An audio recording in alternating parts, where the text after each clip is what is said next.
Hi, I'm Jan Wegener and I've been a professional photographer for over 20 years, focusing on creating unique bird images and videos and teaching others just like you to do the same. I've just returned from an incredible adventure to the remote Cape York Peninsula. Along with me on the road, I had Canon's brand new R5 Mark II, and I was able to use the camera in difficult conditions, pushing the autofocus and the dynamic range to the extreme. This trip was not a simple camera test, but a real shoot, photographing over 10 hours every day and taking well over 100,000 photos and videos, trying to capture some of Australia's most unique and rarest wildlife. While I always take a lot of images on my trips, the new pre-capture feature definitely added a few extra ones onto my memory cards, but more on that later. In the past, I often had trouble with the original R5 in these hot and humid conditions because the camera would sometimes overheat and the autofocus would struggle to find the subject in low light conditions.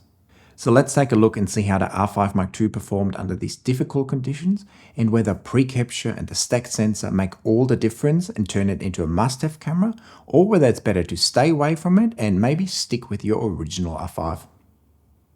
When you grab the R5 Mark II for the first time, you will instantly notice the new massive EVF and viewfinder on the back of the camera. The resolution actually stayed the same, but the size has increased dramatically, and it's now basically the same viewfinder that we can also find in the R3. So it's nice and bright and also blackout free, so I really enjoyed using it in the field. The body itself has largely remained the same and is very similar in size and weight compared to the original R5. The biggest difference on the R5 Mark II is that we now have a dedicated photo-video switch on the left-hand side of the camera and a newly designed on, off and lock switch on the upper right-hand side of the camera body. I really like the switch on the upper right-hand side, but I'm not the biggest fan of having the photo-video switch on the left-hand side of the camera. And the simple reason is that when I use a long lens, my left hand is always the hand that holds the lens. So now to switch over from photo to video, I actually have to take the camera off my face, take my hand off the lens, and then do the photo and video switch. Whereas with the old R5 and some other cameras, you can usually change from photo to video with your right hand side without actually taking the camera off your face, which I find a little bit easier to use in the field. Compared to the original R5, we've also lost the option to assign the photo-video switching to the multifunction button at the top of the camera. But at least, whenever we press the red record button in photo mode, the camera will record with the video settings that we have saved in custom function mode 3. So that is definitely great and something that I use a lot in the field, because that means I don't have to actually use the photo and video switch to film quickly.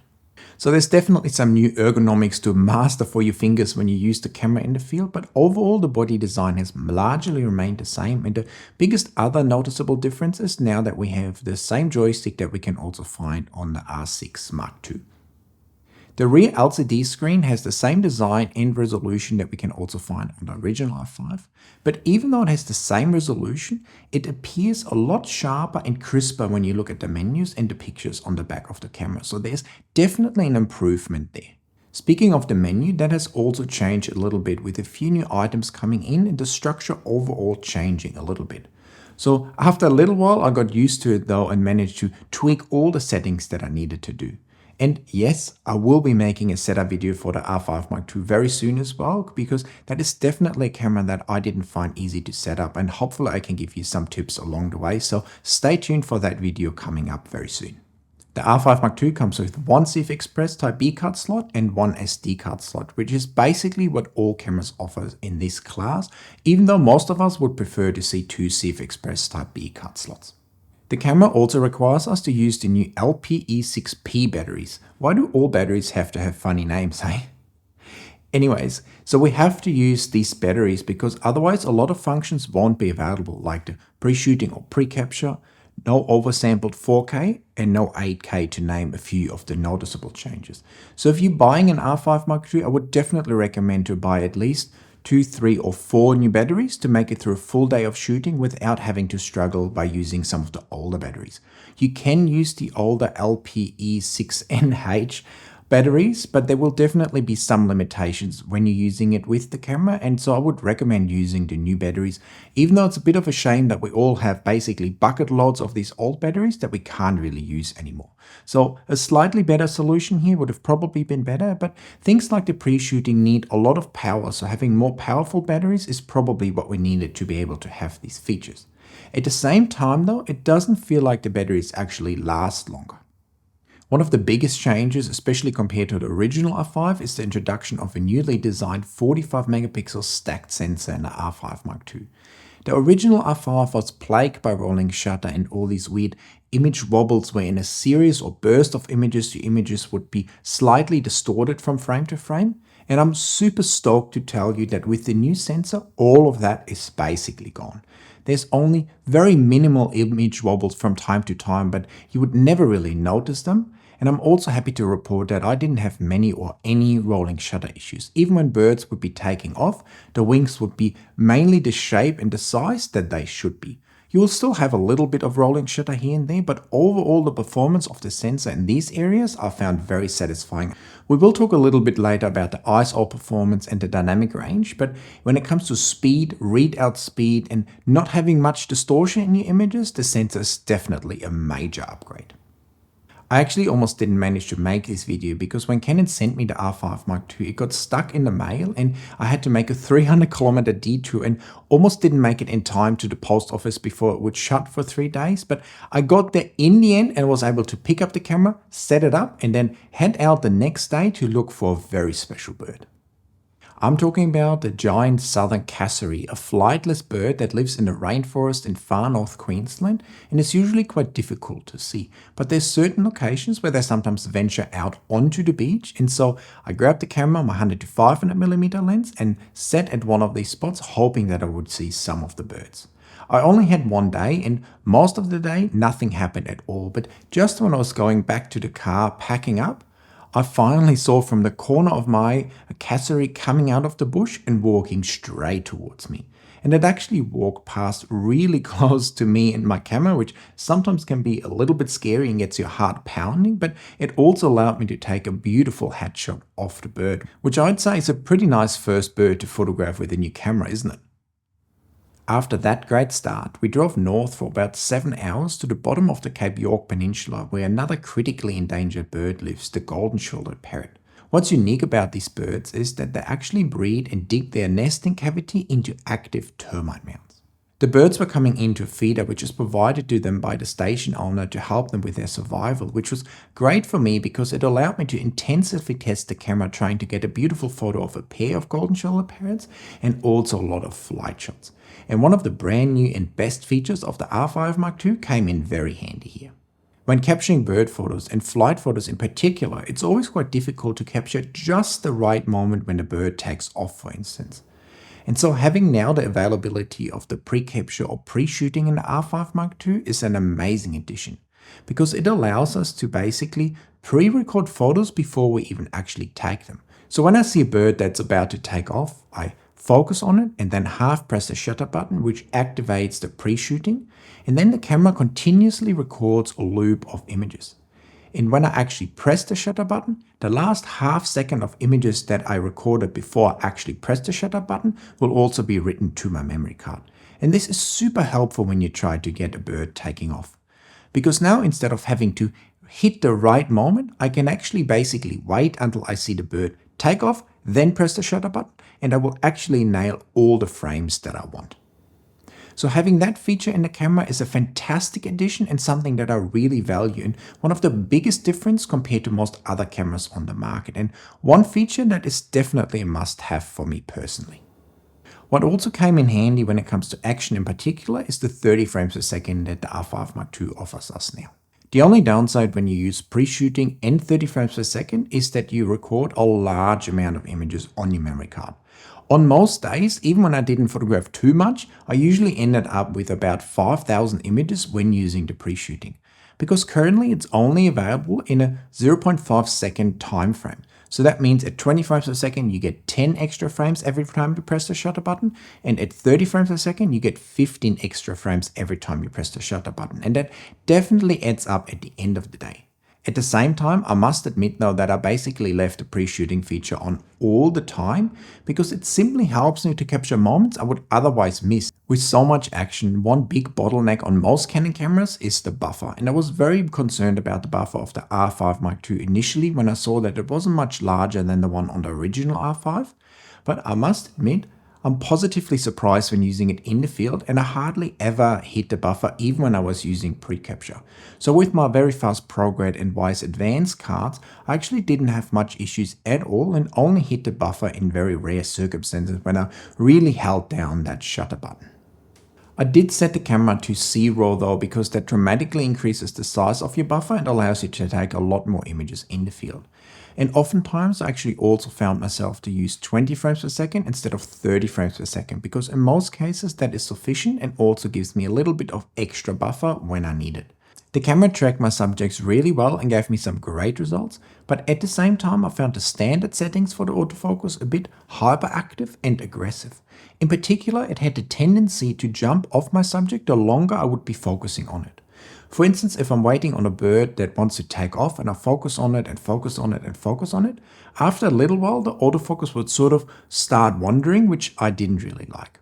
So on the R5 Mark II, we don't have the normal Canon autofocus cases available anymore. We simply have an auto case and then a manual option. And because I found the auto settings too hyperactive and aggressive and they had a tendency to jump off my subject, I decided to go to the manual settings and I dialed them back to -1 and -2, which calmed down the autofocus dramatically and made it much easier for me to stay on a perch bird in particular. What stood out to me about the R5 Mark II's autofocus system as well is how fast and easily it can now jump onto your subject. The original R5 always felt a little bit sluggish when it comes to acquiring a target, whereas the R5 Mark II, even in low light, jumps right onto your subject most of the time, but more on that later. After getting some great photos on the first 2 days of the trip, it was now finally time to start the real trip. So we traveled another 6 or 7 hours north of a heavily corrugated road, crossed a few rivers, but eventually we got to our destination where we were hoping to see beautiful palm cockatoos and magnificent riflebirds displaying. What sounded like a great plan actually turned into frustration pretty quickly because we simply could not find our main targets during the first few days. We found some beautiful other small birds but struck out on the main targets. However, I'm not one to give up easily, so we kept battling on. During these first few kind of frustrating days, we hiked a lot and looked for the birds, so oftentimes I would just simply handhold my camera because it was easier than dragging a tripod with me all the time. And here I noticed another dramatic improvement in the R5 Mark II, and that is the image stabilization. So low shutter speed photography and also handheld video is something that can be much easier done now than on the original R5. And this is something that I love seeing because I've always been talking about Nikon in the past how good their image stabilization is. So having Canon now come much closer to that and actually being almost similar in many situations is a great improvement that I loved seeing because it makes it so much easier for me in the field. So while we were able to track down some beautiful little birds, we still hadn't seen one of our main targets, the magnificent riflebird and its amazing wing display. But our luck actually changed after we had a few conversations with different people in their campgrounds and got one hot tip where we might find a displaying male. Photographing riflebirds is actually not easy because they live in very dark rainforest environments, they move quite fast when they do their display, and they have very, very dark plumage. Some of the darkest plumage you can find in the bird world and also plumage that absorbs most of the light that's actually hitting it. So getting detail into this dark plumage is extremely difficult and you have to shoot wide open at very high ISOs of like 12,800 and above, and also make sure that you have enough shutter speed without underexposing the bird too much so you end up with no detail in the feathers. So definitely not an easy task. One thing that I noticed right away though is that the R5 Mark II's autofocus performed noticeably better in these tough conditions compared to the original R5. Whenever I tried to photograph riflebirds with the original R5, the autofocus would sometimes struggle to find the bird's head, or whenever it would actually open the wings, the camera would jump off the subject because it was getting confused by that fast motion. And this has definitely improved on the R5 Mark II. Even in the dark rainforest, the autofocus jumped on the subject quite easily and also stayed on that quite well most of the time. Sometimes the eye tracking would struggle a little bit and then I would switch over to the spot autofocus, but all in all I was quite happy with the autofocusing performance in the dark rainforest. We decided that we would spend as much time as possible with the riflebird, and so over the course of the next 6 days we would spend 3, 4, 5 hours every day at the riflebird perch, and eventually we got lucky. On the 5th day the bird showed up and was on the perch for almost an hour not doing anything. It was just sitting there facing away from us, and then suddenly, out of nowhere, it turned around, opened up the wings, and gave us its amazing display. And this is definitely one of those moments that makes it all worthwhile in the field. All the hours of staring at an empty bird suddenly makes sense because you're able to capture something truly unique and amazing. And being able to not only get some photos but also video footage of the bird displaying was something that made it truly special. In the past, I always had a lot of trouble with the original R5s photographing rifle birds because the autofocus struggled in the low light and the camera would tend to overheat quite quickly, simply because you don't know when the rifle bird will turn around and do its display. So when you're photographing a rifle bird, you're basically standing there and focusing on the bird the whole time, and it can stay in front of you for 20, 30, 40 minutes. So the camera really has to work hard, and the R5 Mark II did a fantastic job here. I was focusing on the bird the whole time. I was using pre-capture and I was doing 4K and 8K video clips, and I couldn't get it to overheat. I got one high temperature warning, but that was all I was ever getting. So there's a major improvement there when it comes to the performance of the R5 Mark II when it comes to the overheating and the performance of the camera overall. It would definitely get warm, but I never got it to the point where it shut down on me, and this is something that happened a few times with the original R5 when I tried to photograph the rifle bird. So in that regard, I was super happy with the performance of the camera. Let's talk about the autofocus a little bit more in detail. I already told you that right out of the box with the standard settings, I found the autofocus a little bit hyperactive and aggressive, but I was able to tame that mostly by changing over to the manual autofocusing case and dialing back some of the settings, which then made the autofocus a little bit more tame and more locked on to my subject. Overall, the performance after changing some of the settings was really good. Just like my original R5, I set up my R5 Mark II with double back button autofocusing. On the AF on button, I had the eye tracking autofocus where the camera finds your subject all over the viewfinder and tracks it. And on the AF on button, I have the spot autofocus. And one great new addition to the R5 Mark II is that you can actually have spot autofocus properly without tracking now. And this is something that was lacking on the R7, the R6 Mark II, and the R3. There, if you selected spot autofocus, it often still had the tracking feature activated. And it was quite difficult in the menu to actually turn that off. Whereas now on the R5 Mark II, we have proper focusing without tracking that is also nice and easily to select in the menu. So that is a great addition. It allows you to have the eye tracking on one button and then proper DSLR-like focus on another button, which definitely helps in the field, especially if you need to shoot through some tricky branches or if the camera sometimes just doesn't want to focus on your subject. Overall, the autofocusing system is quite similar to the one found in the R6 Mark II and the R3 and usually finds your subject very fast and very accurately, even in low light. And in particular, birds on a more open branch are no problem at all and the camera tracks them very well. What I found confusing about the autofocus sometimes is that you have situations where there's a small bird in a bush, but the autofocus still finds it really well and tracks it super easy. But other times you have like a big black bird, like a palm cockatoo sitting on an open branch, and then the autofocus would struggle finding it. So it just seems like certain subjects are still a little bit harder to identify for the autofocus than others. So while it's really good, it's not perfect, but I guess we can't really expect it because birds are so diverse as well, and basically no two birds are the same. It feels like a nice evolution of the R6 Mark II autofocus, but at times it definitely still confuses like a stick for the bird. And I was hoping there would be some sort of AI feature that says this stick is not a bird, so keep looking for the bird. But for now we don't have that, but overall, especially if you set up one button for the eye tracking and one button for the spot autofocus, the camera will always be able to stick on your subject because either the eye tracking or the spot autofocus will work and will allow you to stay on your subject. So compared to the original R5, the autofocus is definitely a big improvement. It finds a subject easier, finds more subject, finds smaller subject, and also works much better in low light, but does have the tendency to sometimes randomly jump off your subject, but that's probably something that could be retweaked in the future. It does seem though that some of the major improvements that the autofocusing system received are mainly geared towards sports and people photography. For instance, when I tracked my daughter at the beach, the camera basically never missed a shot and gave me an amazing performance. Whereas with nature photography, it sometimes seemed to guess a little bit more. One feature that Canon has been pushing pretty hard that we already found in the R3 and now also in the R5 Mark II and the R1 is the eye autofocus, where the camera basically tracks your eye, and wherever you look in your viewfinder, you can actually move the autofocusing field to or focus on that particular area. And in theory, this sounds really good. And in certain situations, I found it very useful to really quickly move my autofocusing field from one corner to the other corner. The biggest downside for me is that it doesn't always work. Sometimes when it gets dark, for instance, you're using a teleconverter or you're not looking straight through the EVF, it might actually not work or work a lot less accurately. So in certain situations, it's fantastic and lets you easily move around the autofocusing field or focus, but at other times it suddenly stops working on you. So it's not very reliable and more like a useful gimmick rather than something that I would want to rely on an everyday basis.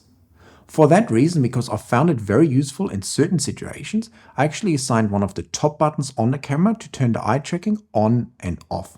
So whenever I want to really quickly move my autofocusing field around, I press the button that turns on the eye autofocus, and then I assign the third rear button on the camera to actually focus and move the autofocusing field to the position that I'm looking in.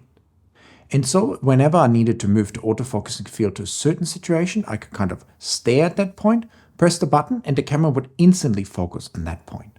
And so whenever it worked well, this worked really well and helped me easily to move the autofocusing point all over my viewfinder. And especially this could be handy if you're shooting maybe a group of people and you want to focus on a particular person. You could stare at that person, press the third rear button, and the camera will instantly focus on that person. So while it's too unreliable to use it on an everyday basis, at the same time I found it quite useful in certain situations if I wanted to focus on different things very quickly, because using your eyes to move the autofocusing field is a lot quicker than using the joystick, for instance.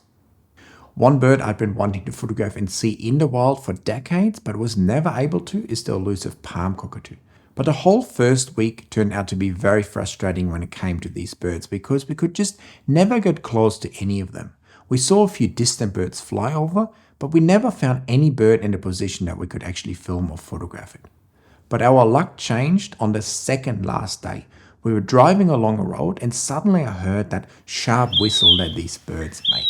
So we followed the call along, and then suddenly through the branches I could spot a male palm cockatoo on top of its nest. But it wasn't only sitting there, it was actually holding a little branch in one of its legs, drumming with it on the nesting wall, and also did its amazing wing display. Being able to not only see the bird but also see it perform its amazing dance and display is truly one of the most memorable moments I ever had in the field, and one I will cherish forever. The R5 also performed pretty well in this situation and allowed me to capture some beautiful video of the bird drumming and some nice images, even though most of the time I had to use the spot autofocus because the eye tracking just got a little bit confused with the black bird and would jump on the back of the bird or the wing or sometimes on the stump. So overall, the spot autofocus was better in this situation, but the video tracking, for instance, performed really well and gave me this stunning footage of the bird drumming and displaying. After finding the first nest and getting the amazing footage of the bird displaying, we actually found another nest, and then our fortunes totally turned around when it came to photographing palm cockatoos.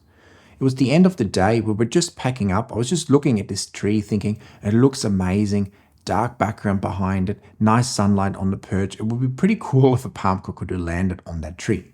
So we kept packing up, and then suddenly we hear two palm cockatoos flying in, and they land right above us in that tree. So I rip out my lens back out of the backpack, grab my camera, grab the teleconverter, and run down the street, totally expecting the birds to fly away, but they didn't. And what followed was some of the most crazy minutes of photography I ever had. Two adult palm cockatoos, a male and a female, displaying in the tree, posing for us, even drumming in the tree. Totally crazy. We got some amazing photos that I will cherish forever. And here, the R5 Mark II also performed very well. Low light, 1200mm R5 Mark II on the 600mm lens with the 2x extender, handheld, and I was able to get all the shots that I needed. I was very impressed with the performance, and this will be another moment that I will cherish forever. As you've seen in all the images that I've shared in this video already, the image quality and ISO performance of the camera overall is very good. However, at the same time, this is one area where I struggled a little bit. I must preface this by saying that currently we don't have a lot of noise reduction software available, and we also don't have a final camera raw profile or Lightroom profile for the R5 Mark II, and DPP is also not available as I'm filming this video right now. So I expect some improvement when it comes to the image quality a little bit later on, in a couple of weeks from now, when DxO Pure Raw, for instance, will be available as well. But for now, I had a little bit of trouble when it comes to lifting shadows and getting detail out of dark areas taken with high ISOs. Now you have to keep in mind that I have been shooting extremely dark birds in extremely dark environments with extremely high ISOs. So this is a challenge for any camera. But when I compare certain files side by side from the R5 and the R5 Mark II, at least with the available software that I have today, the R5 actually gives me slightly better results with more detail and a little bit less noise. So I'm hopeful that that will change over the next little while, but for now, when it comes to pulling up underexposed files or dark areas on a bird, the R5 seems to have a little bit more leeway and gives me more details and less noise compared to the R5 Mark II. In good light and with the correct exposure, the dynamic range and the ISO performance are exceptional and I love the files. So overall, I say the image quality, dynamic range and ISO performance is quite similar to the original R5, but in certain situations, probably because of the more advanced software available, it's a bit easier to lift shadows in the original R5 than it is currently on the R5 Mark II. The best way to get the most shadow details in your files is definitely to expose as far to the right as possible in your histogram and then pull back some of these highlights, which in return gives you the most shadow detail possible in the dark areas and also the least noise in your images. So while I found it a little bit harder to work with the files at times, especially photographing these extremely dark birds, overall the image quality seemed excellent to me, sharpness was great, and the noise performance was also very similar to what we see in the original R5. And if you want to know how to edit even your most difficult to edit images, I would highly recommend that you check out my presets, my masterclass, and my brush pack. With my presets, I allow you with just one click to transform your raw files, and in my masterclass, I teach you step by step everything you need to know in Photoshop to get amazing results. And with my brush pack, I make layer masking in Photoshop so much easier for you. So if these are of interest to you, make sure to check these out down there in the description. So while there may be a slight decrease in sort of recoverable shadows, at the same time the camera performs much better in low light conditions overall, and I'm hopeful that some of these issues I'm currently experiencing will be resolved in a few weeks. One area where the R5 Mark II has been dramatically improved is video. First of all, it basically doesn't seem to overheat anymore, which is a big relief, and even when I was filming a lot of 8K in hot conditions, I still didn't really manage to overheat the camera and I only got a high temperature warning. I didn't push it to the ultimate end filming like hours of 8K, but for now I'm pretty confident that for how I use the camera for clips of 2, 3, 4, 5, maybe 10 minutes, I shouldn't have too many issues with the overheating. The video autofocus has also dramatically improved and tracks the subjects much better now, making sure that even if something dramatic happens, it doesn't jump off or jump onto the background, which is also something that I highly value in the field. When it comes to resolution and frame rate, the R5 Mark II also offers us fantastic options with 8K up to 60 frames per second, Full HD up to 240 frames per second, and also nice oversampled 4K. The only downside is that the oversampled 4K is only available at up to 30 frames per second and not up to 60 frames per second like we find in the R5C, for instance. So not having oversampled 4K 60 is definitely a bit of a disappointment, especially when other cameras can already do it.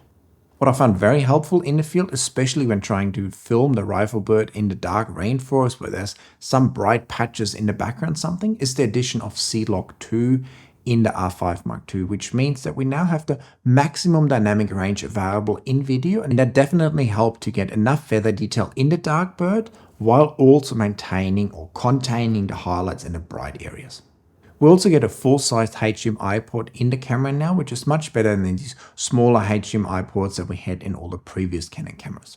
And on top of all that, we also get pre-recording now for video, where the camera records, I think, up to 5 seconds of video before you actually press the shutter button, which is also nice in helping you not to miss any crucial moments.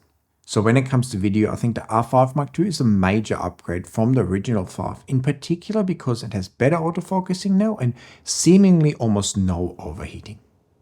Overall, the R5 Mark II is a fantastic camera that has allowed me to capture some unique photos and videos in very challenging conditions in the field.